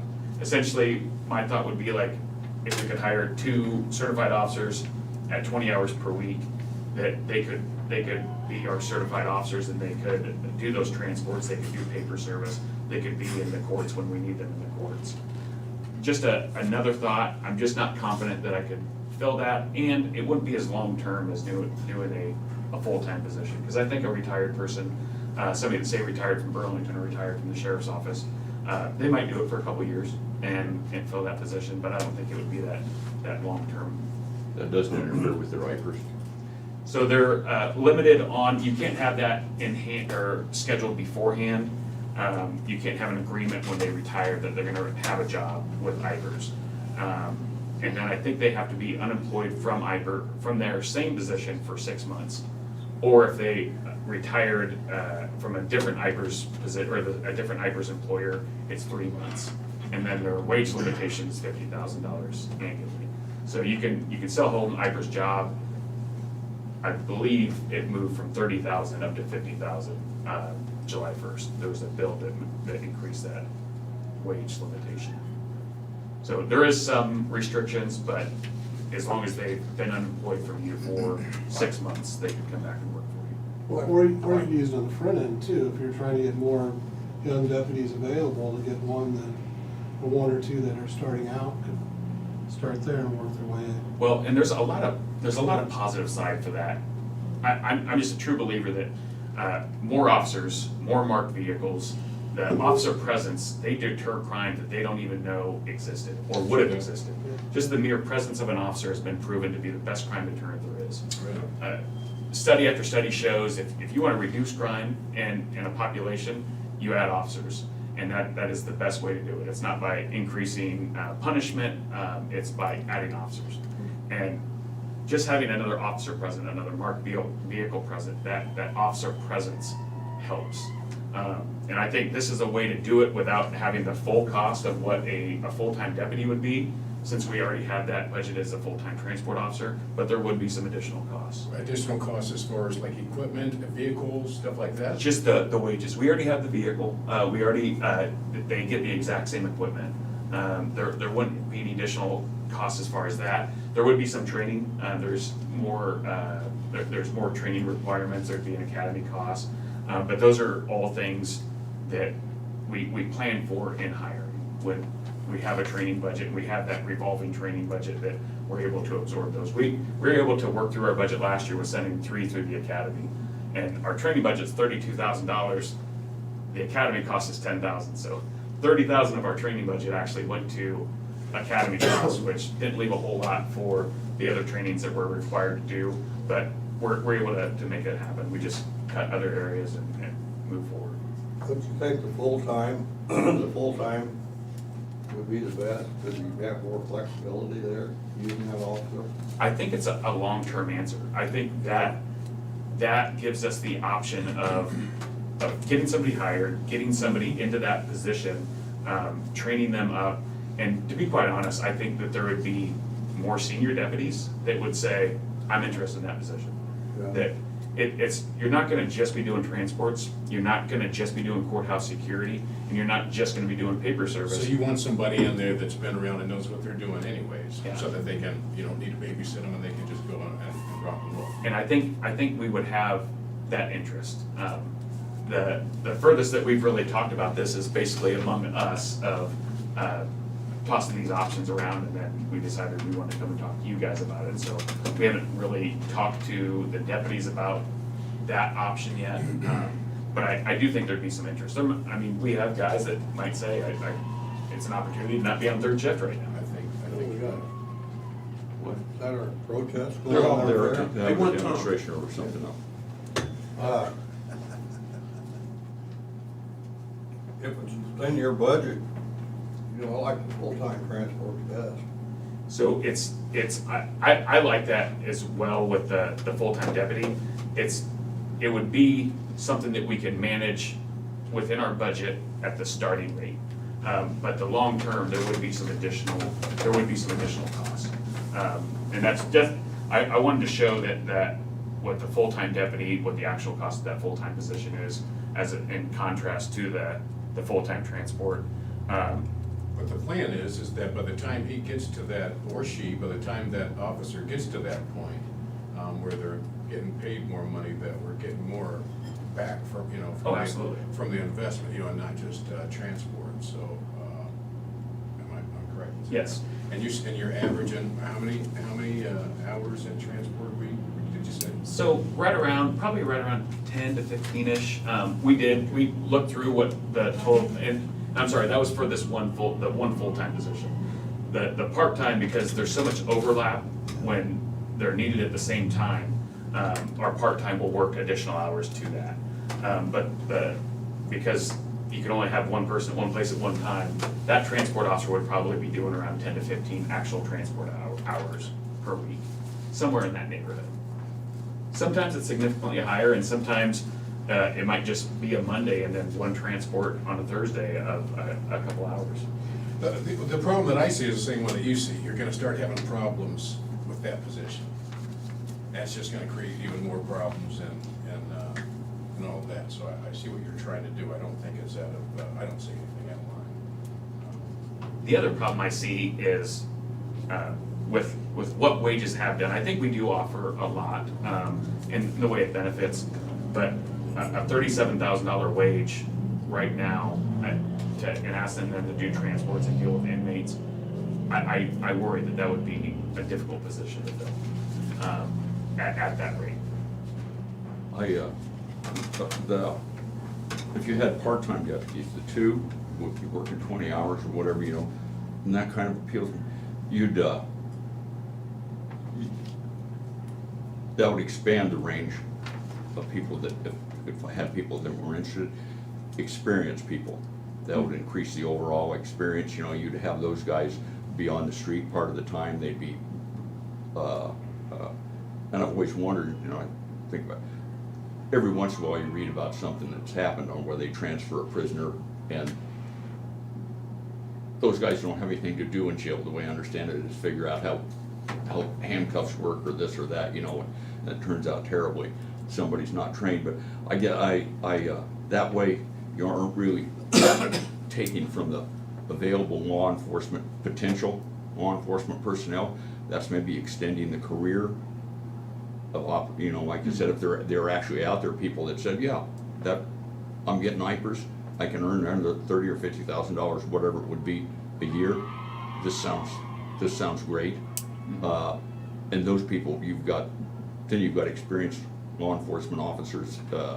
You've got the flexibility if things would get slow or something like that, or you'll decide you only needed one. But I guess if you have a full time, you're going to take one more from the potential pool, and it's going to. I don't know. I'm doing what I do. I talk out loud. Sure. Think out loud. The one thing I'll say is, as far as the pool is, we're very excited about the number of applicants we have, like the applicants that have come in thus far, and obviously our application period ends this Friday, but the number of applicants that we've had has been pretty positive. There are new entry-level officers that are applying with us that are wanting to get into that, and I think there would be opportunity to hire them and then start that process. But me thinking out loud as well is I am kind of intrigued by the part-time position. My long-term concern, or my concern is they have other options. Like, I think the people that you're gonna get are going to be those people that, they've been great officers, but they did retire for a reason. And I think you could deal with those issues of, I don't wanna do this anymore. They'll do it for a bit, they'll do it for a while, but I don't think it'll be the long term. And I don't really think that's what we wanna do anyways, after somebody's had their world, doing that job, that's a different type of job. And after you've been beat down on that job, I think when they get out, they want out. You know what I'm saying? I don't really see people getting out wanting to get back in. So I'd rather just keep that kind of fresh coming in. Honestly, that's just me. But when I get out of something, dude, I want out. I don't wanna be drugged back in. I've already left, emotionally, what I'm saying, psychologically, I've already left. And most of them really do. It does take a pretty special personality of that person that says, I really want to do that again. And they're out there, but they're few and far between. They're limited numbers. So I guess this, because I know this is something that I see all the time. I've seen you in transport, I see you in transport all the time. And that's with the current lineup that you already have, right? Yeah, so we get involved in transports, like we'll do transports when it's more high risk. So if we meet a certain felony level, a certain risk factor, then we'll use additional, we'll use deputies. And it's based on the risk, the felon, what their crime is. Because the higher the crime, the more time they're looking at, the higher potential they're willing to try something. So it does, when we do that, we do pull away from our current, we pull somebody off the street, we pull a deputy off. A lot of times we will do it so that we're not doing that. And then it'll be one of us with our transport officers, or we will take it because they're doing other transports. So if you have a certified full-time transport, that would take, because you wouldn't need to have a deputy come off the street or out of the office. Correct. So you'll be able to do, okay. That would be that way whether you had a full-time or 2 part-times if it's certified, so. Right. Right. Yeah. And if you do, go ahead. Well, I was gonna say, but I agree with you, on the part-times, you got 2 part-time guys that wanna do this, okay, I'm gonna do this, 6 months into it, I don't like it, now you gotta go out and find somebody else. And, I think another thing is just in our law enforcement around here, it's younger now. The Yeah. retired officers are gone and we just have a base of young people, so you don't have that pool. That pool's getting shortened. Yeah. That's what I worry about on a part-time thing, is just going through the hiring process, continually going, trying to recruit somebody, causes a problem in that scenario, on my thinking anyway. And Shane is completely correct. As somebody who's in his twilight of his career and only got a couple years left myself, I love my job, I've loved my career, but I don't wanna come back and put my neck out in retirement. So, To be quite honest, the reason that that is on the table as an option is when we started talking about this, we were looking at it money-wise, and we're trying to be comparable with that, but to fill that with a certified officer, because that was something that was really important to us. And if we had to, that would be an option, because we really wanted to be a certified officer. They have so many more, they can just do more. And then as we talked more, we thought, maybe we should look at this as being full-time, but we kept that on there as an option, just because that's kind of where the conversation went when we were looking at the dollars of it. Well, if you make it a full-time officer, it would take, it doesn't, the full impact on the budget is stretched out over 3 years. yeah. Or actually, 5 years by the time that new officer gets a 60-month Yes. step, so, I'm not opposed to the concept, and, like Chad said, it wasn't anything like law enforcement, but when I was 50 years old, if anybody had asked me if I wanted to go back to being an iron worker, actually having to crawl up columns, I probably wouldn't have jumped on it. Well, I'll tell you what, when I retired, there's no way in heck I was gonna go back and do what I was doing, managing that place out there. I enjoy driving the school bus. Yeah. No way. How soon are you guys looking to, when's the last day of the, Early August is, first of August? Yeah. So Brian will be leaving in early August. We wouldn't even be prepared to hire a deputy. Our testing is end of this month. We'll do civil service, backgrounds. We would be a couple months down the road, so we'll be filling that void large in part with part-time and pulling guys, which we'll just have to deal with that in the meantime. But I think the budget implication, if the board was supportive, there wouldn't be any need for a budget amendment, just because, the money that would be allocated to Brian's position and those benefits and the lag time in hiring, it would be okay this budget year, but the implication would really be next year's budget when it was submitted. It would have that additional deputy instead of being a transport officer at the jail. That position would show up as a deputy, whether it be on the sheriff's office budget or the correctional center budget. There'd be around $13,000 difference if you start them out at the base rate. Yeah, right. It'd be $13,000 in that budget year. So. Yes. But then after that, it raises, let's see where you're at there, but Mhm. I don't have a problem with what you wanna do. I don't know about these gentlemen. I think you're gonna have to look at it moving in that direction. I would love it. Me personally, I would love it if we had somebody that was committed to saying, man, I just wanna drive, that's all I wanna do is part-time drive, locked in for the next 20 years, I would love that. That's probably not gonna be the reality for that. And we get no apps for Long-term. part-time now.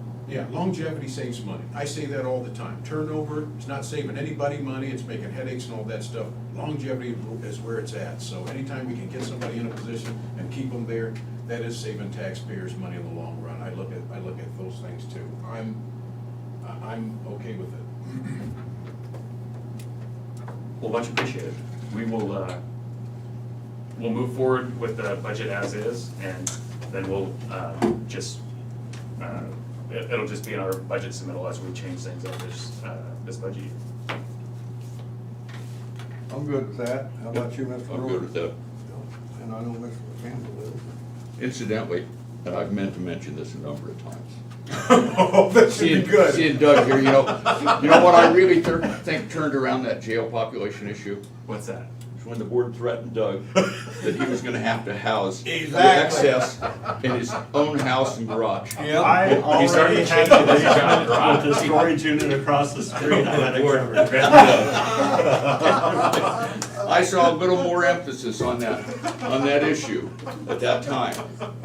We can make some changes when we need to. Something ain't right with broker, man. I'm gonna call him out, man. Something ain't right with broker. On a lighter note, one of my neighbors down there says, you're one heck of a good guy. Yeah. Yeah, like a different neighborhood. Oh. That's what my sister said about you. I was like, what? Nobody ever says that about me. He's got a couple people fooled then. Yeah. Yeah, I'm gonna make him guess who it is. Well, excellent. Well, thank you, gentlemen. Ryan? Yeah, the support is greatly appreciated. Ryan? Ryan, oh, was you drinking at the time? What is it, David? Oh, when in a short. That goes without saying. When don't he drink? All right. No, he's a good neighbor. You know, here, 2 years ago, I gotta tell that story, 2 years ago, why, the new neighbor moved in down there, 2 houses from me. And at midnight, about every hour he'd go out and shoot a couple of cherry bombs off, big boom, you know. We were sitting there watching this movie, it was just about over, and I opened up my door. And I stood on the porch and I said, Pat, cut it off, it's too dang late for this. And I standing there, and of course the other neighbors could see me up there, you know, Dustin and them. And so one of the wives is out. She sent her husband and said, Jim's headed over here, get over there. Well, they called Randy here. All of a sudden, these 3 guys converged on this Chris that was doing this.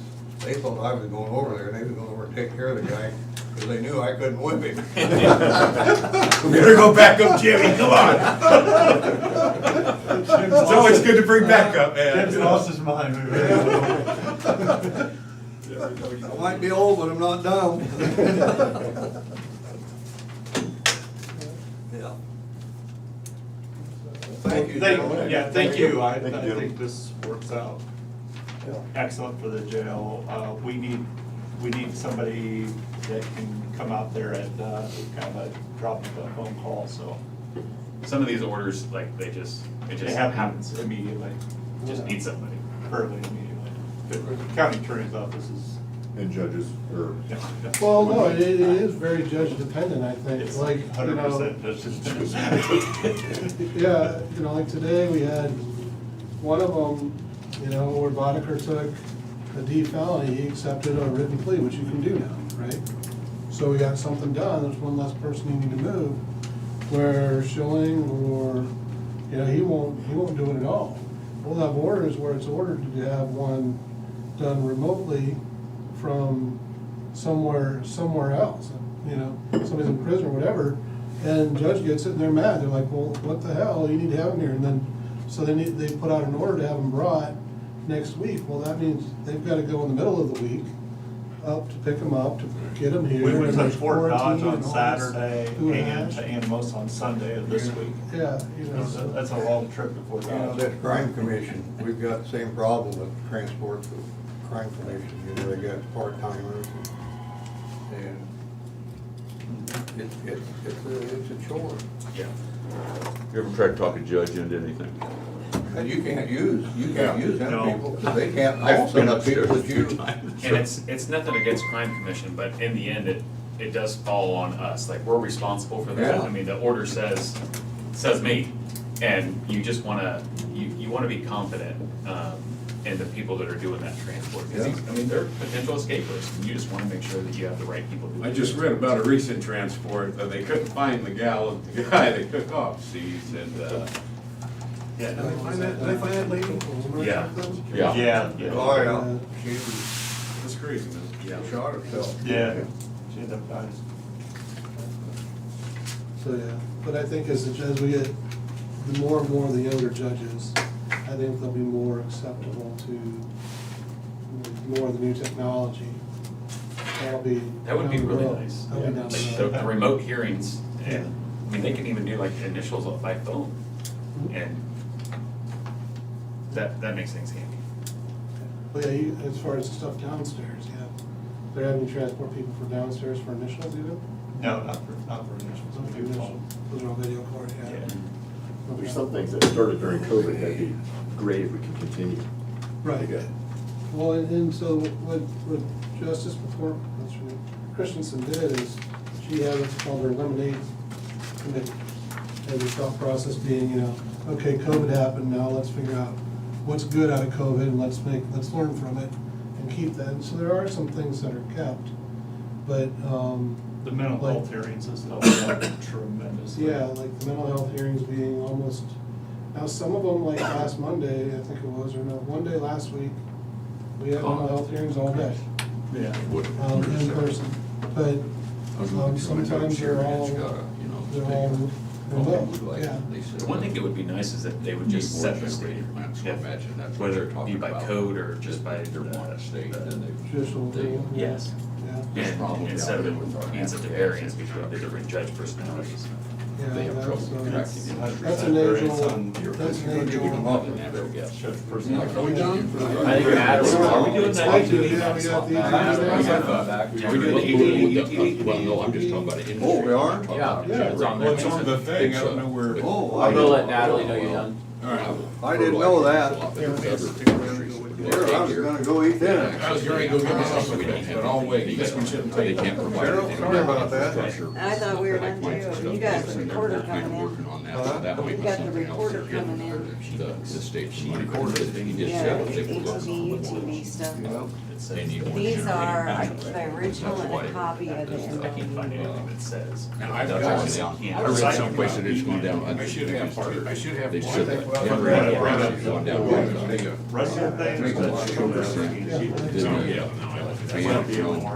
3% or something like that, I don't remember, I remember reading that someplace, calling, I don't remember where. I assume is what she's looking at.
Natalie, and we're here with Kevin Glendenning, Trent, and attorney's office and supervisors regarding the ATV and UTV new ordinance for the state law. My suggestion, right off the start, I'm gonna make one, is we scrap ours and go with the state. Why, I think to a degree, we have to do that, don't we? I mean, because state law overrides any county ordinance. Yeah. Yeah, discussion I've had with Trent and Kevin somewhat, it's just a matter of do we amend ours, do we just send it, do we add anything? It's, to me, that's all you guys, but What, I think with the new state law, their liability, our liability should be gone. Is the state law, I hate to have to ask this, is the state law pretty straightforward? I mean, is the ordinances? Yes, I mean, as far as what's allowed and what's not, it does leave, it leaves some options up to the board to designate roadways if they decide, if they want to have an ordinance that designates additional roadways beyond what the law allows. To add additional roadways or to take some away? That you can't, you can only take them away for, I believe it's like seven-day time frame. Maximum of 30 days, Yeah. unless it's a construction zone or something like that. Yeah. So what roadways could you ask? What roadways don't they include? The surface roads. the paved. Yeah, so it's all secondary roads are included, no time restrictions. This requires lights, day or night, but Sure. it does leave the option if the board was to add. So it only affects gravel roads? Yes. Which is what ours did before. Yeah, we were only allowed to cross them or be on them as long as because I remember having that discussion, we didn't want them on the hard roads, driving 35 miles an hour. And I still don't. We're still on the same page on that, Yeah, right? I'm not comfortable with. Yeah, so, state? what, part of what I did, so I think first, to start off, I agree with Jim, and I agree with Tom, both. The reality is, we have very little ability to enforce any rules that we have, because they have broadly covered the sector. I think when we're on the phone with somebody, I used the example of smoking in restaurants. So if you put on our Wayback hat, right, where's that little dog, Mr. Dudley or something with the time machine? Anyway, we go in the Wayback machine, right? Mr. Peabody, that's it. Yeah, Peabody. Yeah, about 15 years ago, or 20 years ago maybe it was, all restaurants, they could be smoking, they had a smoking section, non-smoking section, all that. And both Iowa City and Ames decided to have city ordinance banning smoking in restaurants ahead of the state legislature. And about a year after that, it was argued, it was contested, and the Supreme Court said, no, the state already has laws pertaining to this. They have very specific laws, enough to where they have taken over the entire territory of this question. And therefore, you, City of Iowa City, you, City of Ames, are not allowed to impede that. And so it went back to the way it currently was before. And so for a period of time, about a year or two before the Iowa legislature jumped on board and made it illegal for everybody, right? The individual owners decided, well, they liked having their restaurants non-smoking. Staff liked it, people tended to like it. And then I know in Ames, there was one restaurant, you just call it the smoking restaurant. I don't even know what it was called. You'd go there, they'd have like hot dogs, brats, stuff like that. It wasn't fancy. But I think we run into that where they're legislating enough, and part of their specific intent, when you read their House file, is to make it so there's one licensure. I think that intent plus the scope of which they are, if we were to try to regulate it, we run into problems. And then we also run into problems on the surface, simply because if you look at, it says all the places where vehicles are allowed to go, and then it specifically lists the times and the ways within which we're allowed to restrict that. So I think by doing that, they're essentially boxing us out. But if we want to go further, I did go through and kind of write down, if you look at our current section, I printed off our 98% done. I don't have all the signature blocks on there, but this is what we submitted and eventually got signed. The purpose would be similar. Definitions change because they add in motorcycles. Operations on roadways. You aren't supposed to operate motorcycles on county hard roads. So our definition of ATVs, UTVs did not include like No, I mean, dirt but the bikes. state says you can't be on, because doesn't it just Off-road motorcycles. Off-road Not motorcycles. off-road designated. motorcycles? So they're not registered as motor vehicles. Okay. Dirt bikes. Yeah. So those are included now. Those are now included, yeah, which ours did not. That's where we ran into trouble when we was trying to do it. That guy come down and wanted to just put them dirt bikes on there too, and we decided we didn't want them on They're gonna be tearing some gravel up. Sure. well, it's not tearing gravel up. We didn't want liability of them out on the gravel road. There's definitely a lot of safety issues, but But now the state's. That's, got that. yeah, well, see, The that's state's all- taking that liability now, Right, so. right, yeah, the state's really taking that over.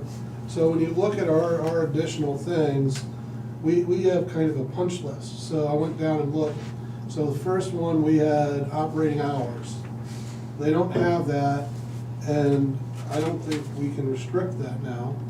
So they're basically 24/7. Yep. As long as they got lights.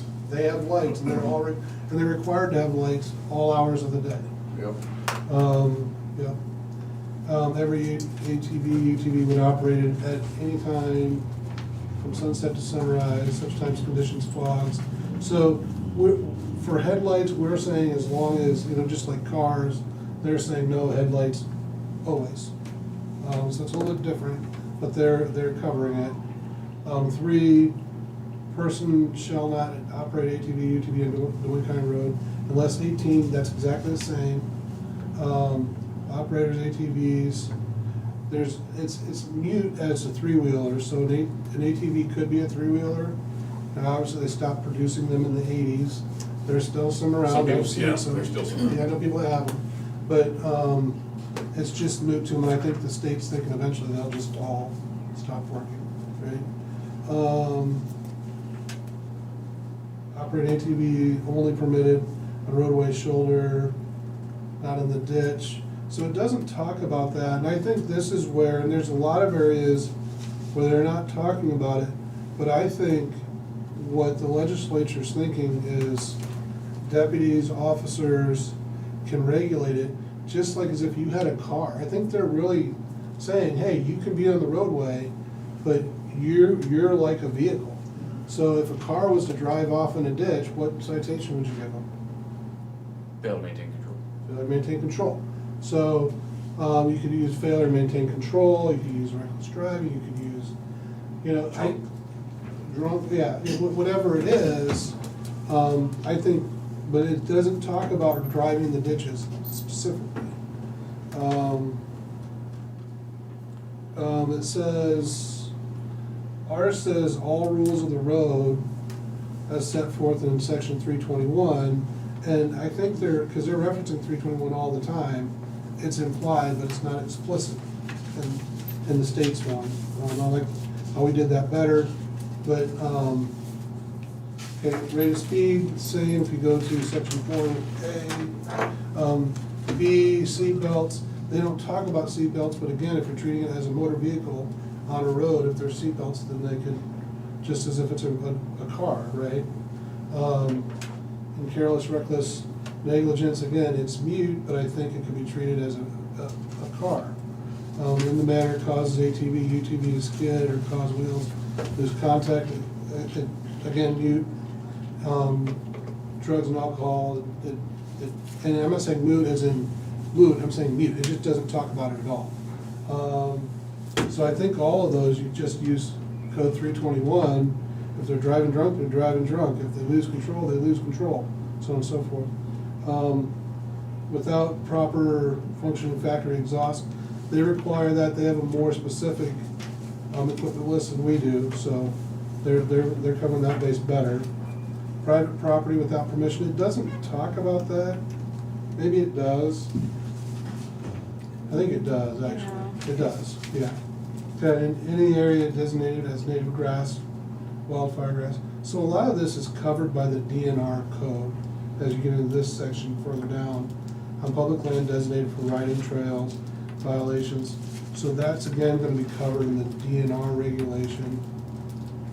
Not this specific house file, but they have to get a DNR permit, which you already issued. And a lot of these portions are covered in that DNR permit, which is what we looked at when we built this one. Okay. Any park, recreation area, wildlife area, again, DNR. Any portion of a meander stream. It doesn't talk about that at all, unless it's in the DNR one. And any tree nursery planting manner which manages to destroy growth stock. Again, if you're going into somebody's field with trees or corn, it's a trespass. Failure to maintain control. Or Just like you was looking Yeah. for. We charge them with trespass. Trespass and. Trespass or criminal mischief if they do it. Mischief, But- yeah. Sounds So like I yes. agree with you, we don't need it. We don't need an ATV ordinance. No, Well, and where my question or concern was, I mean, it specifically states that cities, they may regulate the operation of registered all-terrain vehicles and off-road utility vehicles and may designate streets under the jurisdiction, the city within its corporate limits of two-lane, da-da-da-da-da. However, the city shall not charge a fee to operate. It never specifies anything about the county. Yeah, but is that, are They they mentioned it a talking? couple times, at one time it did talk about county, and now if you already had an ordinance, and you could keep it, you just couldn't add anything afterwards. I think that got pulled because the county, and that's why I say that, the county issuing the DNR one makes absolute sense, because when you look at when you read the full code and not, it talks about the counties, if somebody wants to drive in a park, whether it's a state park or a county municipal park, public grounds where there's authorized access, they still need to go and get a county issued DNR sticker. Right. So I think what they're saying, and farmers are off limits and all of them, so I think what they're saying in general is if you're a farmer, you can do whatever the heck you want, essentially. Not entirely, but in a large part. If 51% of the time, we have to be using it. Sure, yeah. If not, and you wanna drive it on the road, or if you wanna drive it in a park or a publicly held land, then you have to own the state registered DNR sticker. And because if they would say that the county's not able to collect funds, then the county can't issue the DNR sticker. So they had to pull, I think that got pulled out. Because we were the issuing body for the DNR sticker. That makes sense. Yeah. So they pay us to do the, Oh, well. I mean, we get so much We out of get it. $1.25, and There it's you been go. that, it's been that way Don't spend it for all in one place. Yeah. years. Yeah. I think a lot of this, I honestly don't think the DNR thought it was gonna pass. So they didn't do a lot of their homework Input. before and give much input, so now it is kind of a, The bigger issue for us is just the ability to run registration or check registration of one of these that's operating down the roadway, because you can't see the DNR sticker.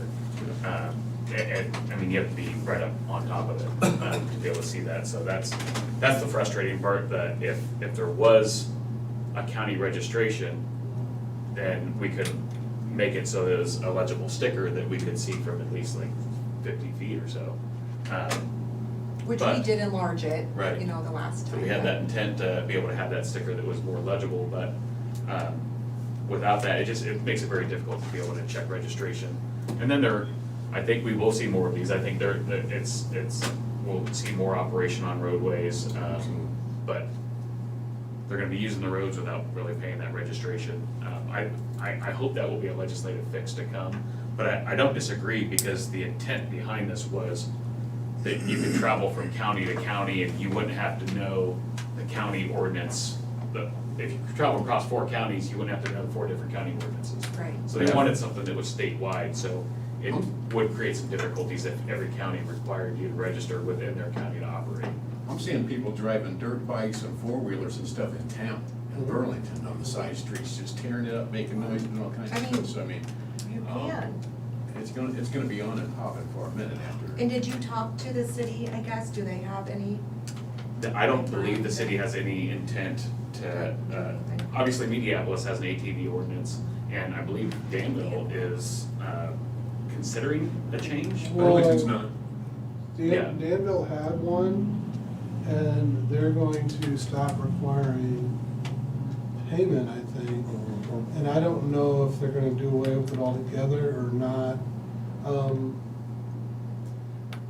But this will cover a lot of the issues Danville had, because a lot of it was, they'd get kids on these ATVs, or even some of the golf carts, and, you get 14, 15-year-old kid who you think has a good head on their shoulder, and throw 4 or 5 of their buddies on the back of this little ATV that's meant to hold 2 people, or a go-kart, it's meant to hold 2 people, and they start whipping around town, and, good ideas become really bad ideas pretty fast, right? So I think that's why they had that. I don't know, I've been in the market for a vehicle, and after the gas went to 5 something, I started looking for low fuel vehicles, and I tell you, these ATVs and stuff, they've moved into their marketing in that market as a low fuel alternative. And the longer we're in this high gas range, I can see people trying to do that more and more. You have a 50cc engine, that takes 5 gallons of gas every, I've heard people say if West Burlington would add an ordinance, or Burlington would add an ordinance, that they would go to a UTV as being their primary. What about mode the of flipping transportation. scooters, man? I seen a dude on Roosevelt. Yeah. He's in front of me, like he's a vehicle on a scooter, gives himself a couple pushes to get going and drive, I'm like, man, it's crazy, man. These scooters are something else. Yeah. Well, the fee we charge, my understanding, that was for the liability insurance and to cover the sticker cost. I mean, I don't think the county was into it to make money. No, we Right. wasn't. But that's a lose It was just to offer the citizens, something. So I think charging a fee is kind of like, See, that's shouldn't be. where I'm There's a at. lot of concern. It states that they're meant for non-highway use, right on the certificate of origin. So, Yeah, maybe not it's gonna- better we don't have one. They're not gonna win a head-on. Right. That way it is passed on to the Yeah, state just now, went I over the guess, if weekend there in is any Clark County, liability. Missouri, where a 17-year-old had on a truck coming over the hill. And the more they're out there, and this was my point during the whole thing, it doesn't matter, but the more they're out there, your percentage of that happening Oh, man. goes up. That's- And because the same drivers are driving them, the same drivers that are gonna have the wreck, or the same people that are leaving the bar at 2 in the morning that make the bad decisions are driving these. They're just driving something different. So And- it's gonna happen. And if we charge, a fee, and something happens on one of our gravel roads, somebody come back and sue us on it, but if, we got a better chance of winning a lawsuit if we don't charge license on there, because, and the liability, I think we ought to just go with the state and scrap ours altogether. I really do. I don't know. I think, Tom, do you agree with that? I do.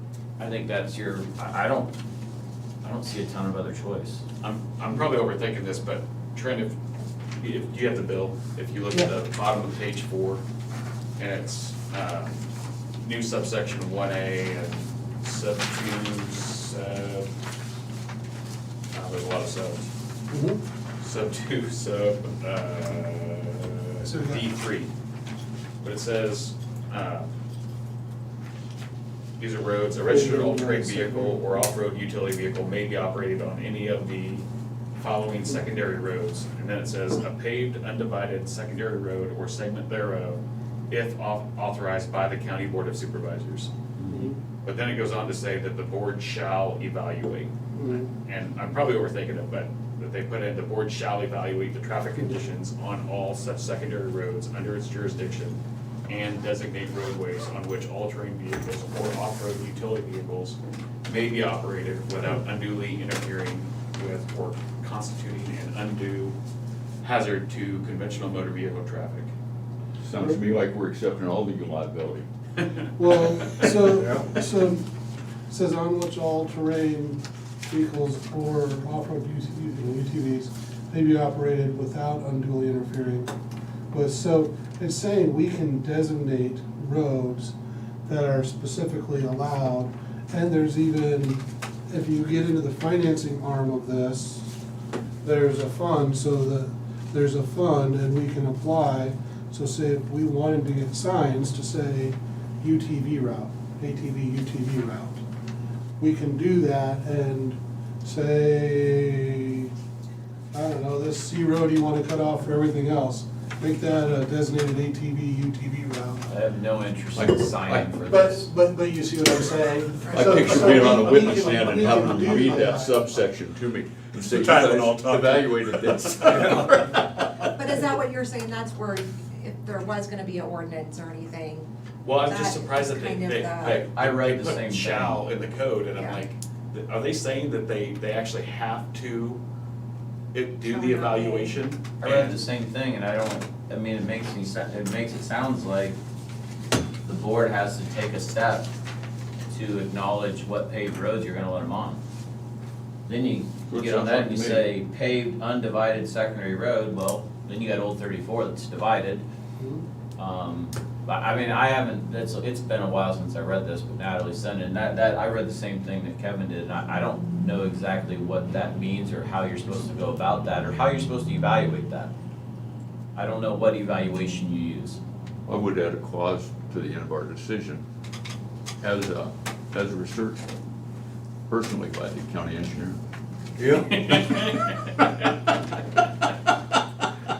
But that would be totally different than what this is, than what our current one is. Sure. Anyway, I mean, that's just an area where we're allowing them to go through. And I suppose we can do a study and say, yeah, we think they're, maybe not, I don't know. We can do a study and say, yeah, they're unsafe everywhere, or they're safe everywhere, Yeah. either way. They still have a lot of options with paved roads within the code. Yeah. I mean, it's That's- definitely more that's- options than what our ordinance even allowed. Well, they can, actually, can they run on the state highway then? The, With They the, with their cross new, it. On an old, not As long as a, they're accessing a public riding park, or shortest distance to get to Yeah. something. from the residence to the secondary road, the public riding park, or to a city that allows Yeah. the riding. So Yeah. the problem gets created for me, because it says the most direct route. I'm like, well, is on a hard the road. most direct route is, it's not like the least, it doesn't say the least Yeah. distance to the next unpaved And road. when you're not from the county, I didn't know, there's I'm on the gravel most roads direct here, route. I didn't know that, yeah. I don't want them Yeah, on that's paved too much roads, gray right there, man. but I gotta tell you, they're only supposed to go 35 mile per hour. I mean, we do have paved roads that are posted historically, not something that we've necessarily done recently, but I can't think of any of them that are out of urban areas that are under 35. I don't know how we would justify, without some kind of ATV, UTV accident history, saying no. And honestly, so far from what I see, I don't think the current riders are paying much attention to the fact that they're only supposed to be on a paved road for a certain distance. And They just think any county road. well, they don't care. I mean, let's face it. Yeah, unless they get caught. That's Yeah, how it works. and they don't care. I do think they realize it and then they quit caring. So there is no, I could not sit here and have any idea how to tell you that we would do a study. I guess what I'm saying is while I don't want them out there, I don't know how you're gonna stop it, so why would we go and make another layer for Kevin's guys to try to sort everything out? I think that paragraph there is a bunch of BS that the Iowa legislature wussed out on at the tail end of screwing this entire thing up. I'm comfortable with. Yeah. Just tell it with like it is, Brian. scrapping the entire ordinance. Exactly. I had better language, but I didn't use it in Let's, here. put that on the agenda. We want to scratch our entire ordinance. However that gets written up. Whatever Then way. you just rescind it. Trent, you can, Well, I Trent, think can Terry, you, I mean, that'll be, and I can do it, but Terry's gonna, I mean, it's gonna be a sentence and Terry's gonna have to format it all. So she's gonna have more work than I do, yeah, and just, we'll rescind it. You can rescind ordinances, and that's Yeah. what you're rescinding, and that's what I'm you're going gonna back, get my $20 back from Sue, for my golf cart. have you guys heard from any of Well, I the haven't heard. citizens or anything, I haven't heard a especially the peep. ones who were really for this? No, Because I know on some of the Facebook posts I've read, they're the ones that posted. I think I sent this one out. It was kind of just a summary of it, but it was on a Facebook page and there was like 300 comments. 35 is just way too slow. That's gonna cause more danger. Is what. They don't follow that. it's gonna It's cost what less these danger ones- than a bicycle riding 2 abreast going 10 miles an hour down the road.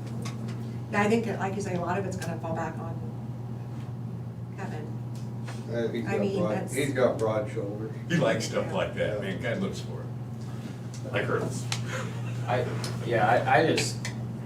think this, I mean, from what I understood, this was a retiring legislator that wanted this.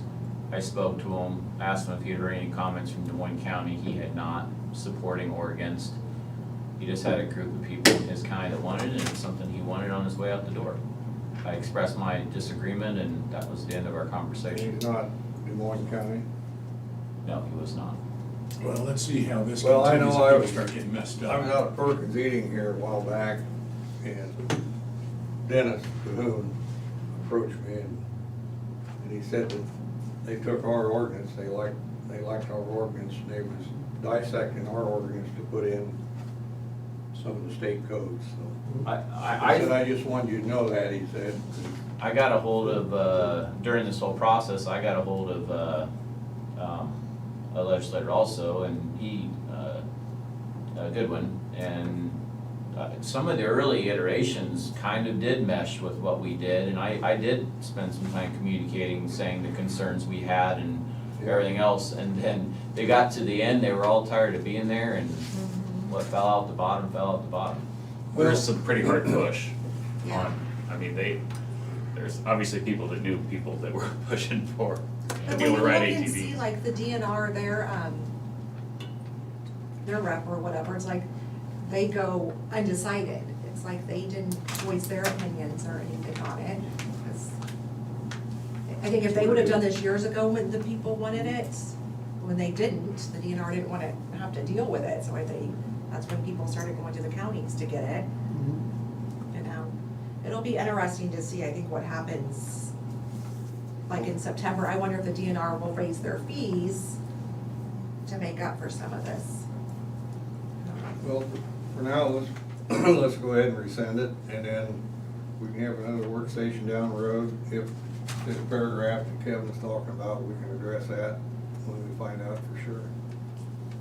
I would assume eventually there'll be some sort of a more formal way of addressing that particular paragraph. Yeah. I know exactly what Kevin was reading. Yeah.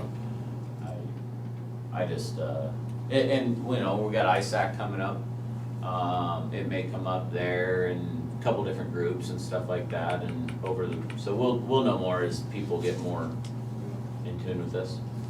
Hey Kevin, did you look at the question answer when I sent you from the DNR? Yes. At number 10, how does this law affect non-residents? Non-resident OHV must be registered to operate in Iowa roadways. Non-residents must still purchase a user permit from the DNR, which we sell those, to operate OHVs on public land, not including public roadways. Right, there's several, as you get deeper into it, they start talking about the, like I said, the county issue, and that's why I say, this is, a lot of this kind of whiplashes, right? And you just have to mesh it out and see what it does as a whole.